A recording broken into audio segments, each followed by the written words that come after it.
भगवद गीता के 12वें अध्याय में भक्ति मार्ग का उल्लेख किया गया है, जो कि सर्वश्रेष्ठ मार्ग है भगवान को पाने का। इस अध्याय में अर्जुन ने भगवान से प्रश्न किया कि भगवान को पूजने का सर्वश्रेष्ठ मार्ग कौन सा है। भगवान ने उत्तर दिया, वैसे तो निर्गुण स्वरूप या अनाकार स्वरूप का पूजा, जो कि बहुत सारे धर्मों में किया जाता है, अगर अपने इंद्रियों को वश में करके सबको समभाव से मानकर और समस्त लोगों के कल्याण में रहकर किया जाए तो वो भी भगवान को प्राप्त होते हैं। अभी इसमें 3 पॉइंट्स है। अगर अपने इंद्रियों को वश में रखकर, अपने इंद्रियों को वश में रखने का मतलब है अपने इंद्रिय सुख के पीछे न भागना। दूसरा पॉइंट है सबको समभाव में मानकर। सबको समभाव में मानकर का मतलब है अपने पराये सब अपने हैं। इस जन्म में कोई आपका पुत्र है तो पिछले जन्म में वह आपका पड़ोसी रहा होगा। इस तरह से हर एक मनुष्य एक दूसरे से लिंक्ड है। सजीव निर्जीव सभी में एनर्जी है, जिसकी वजह से कोई निर्जीव वस्तु भी अवेलेबल है इस दुनिया में।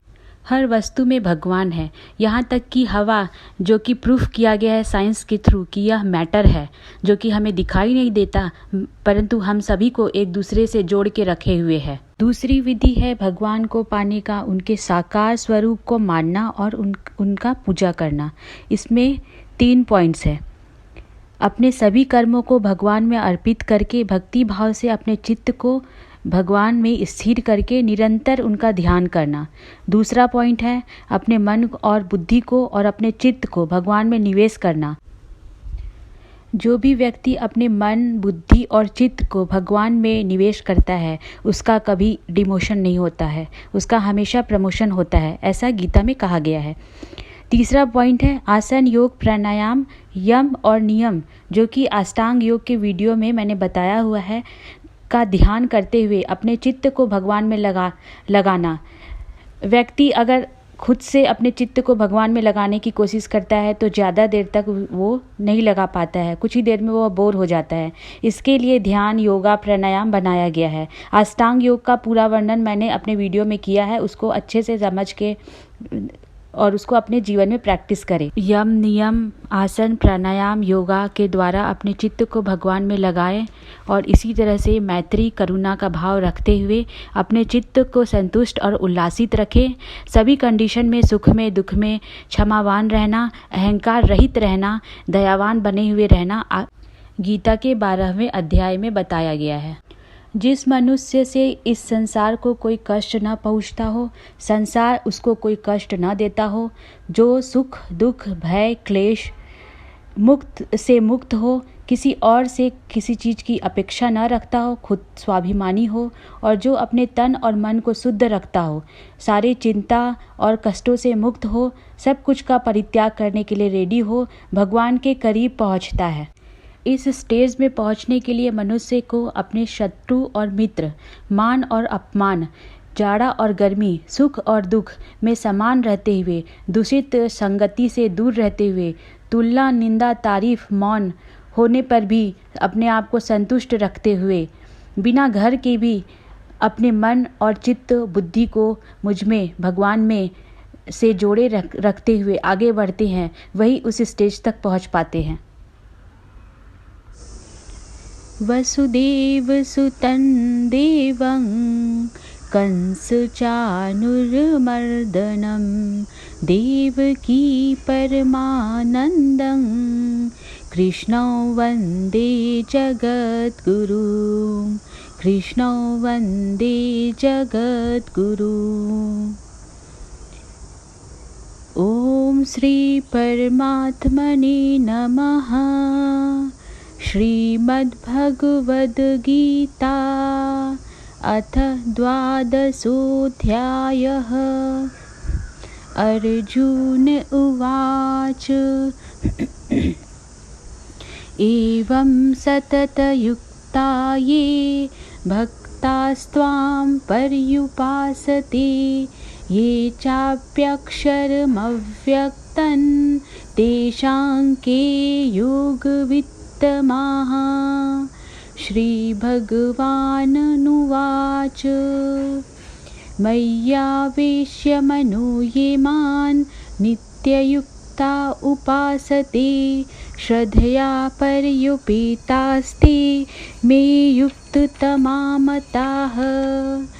ये त्वक्षरमनिर्देश्यम् अव्यक्तं पर्युपासते सर्वत्र गमचिन्तज्ञ च कुटस्थमचलं ध्रुवम्। सन्नियम्येन्द्रियग्रामं सर्वत्र सम्बुद्धयः ते प्राप्नुवन्ति मामेव सर्वभूतहिते रताः। क्लेशोऽधिकतरस्तेषाम् अव्यक्तासक्तचेतसाम् अव्यक्ता हि गतिर्दुःखं देहवद्भिर्वाप्यते। ये तु सर्वाणि कर्माणि मयि सन्न्यस्य मत्पराः अनन्येनैव योगेन मां ध्यायन्ते उपासते तेषामहं समुद्धृता मृत्युसंसारसागरात् भवामि न चिरात् पार्थ। मय्यावेशितचेतसाम् मय्येव मन आधत्स्व मयि बुद्धिं निवेशय निवसिष्यसि मय्येव अत ऊर्ध्वं न संशयः। अथ चित्तं समाधातुं न शक्नोषि मयि स्थिरम् अभ्यासयोगेन ततो मामिच्छाप्तुं धनञ्जय। अभ्यासेऽप्यसमर्थोऽसि मत्कर्म परमो भव मदर्थमपि कर्माणि कुर्वन् सिद्धिमवाप्स्यसि। अथैतदप्यशक्तोऽसि कर्तुं मद्भोगमाश्रितः सर्वकर्मफलत्यागं ततः कुरु यतात्मवान्। श्रेयो हि ज्ञानमभ्यासात् ज्ञानाध्यानं विशिष्यते ध्यानात् कर्मफलत्यागाच्चानिरनन्तरम्। अद्वेष्टा सर्वभूतानां मैत्रः करुण एव च निर्ममो निरहङ्कारः समदुःखः सुखक्षमी सन्तुष्टः सततं योगी यतात्मा दृढनिश्चयः मय्यर्पितमनोबुद्धिर्यो मद्भक्तः स मे प्रियः। यस्मान्नो द्विजते लोकान्नो द्विजते च यः हर्षामर्षभयोद्वेगैर्मुक्तो यः स च मे प्रियः। अनपेक्षः शुचिर्दक्ष उदासीनो गतव्यथः सर्वारम्भपरित्यागी यो मद्भक्तः स मे प्रियः। यो न हृष्यति न द्वेष्टि न शोचति न क्राञ्चति शुभाशुभपरित्यागी भक्तिमान्यः स मे प्रियः। समशत्रौ च मित्रे च तथा मानापमानयोः शीतोष्णसुखदुःखेषु समः सङ्गविवर्जितः तुल्यनिन्दास्तुतिर्मौनी सन्तुष्टो येन केनचित् अनिकेतः स्थिरमतिर्भक्तिमान् मे प्रियो नरः।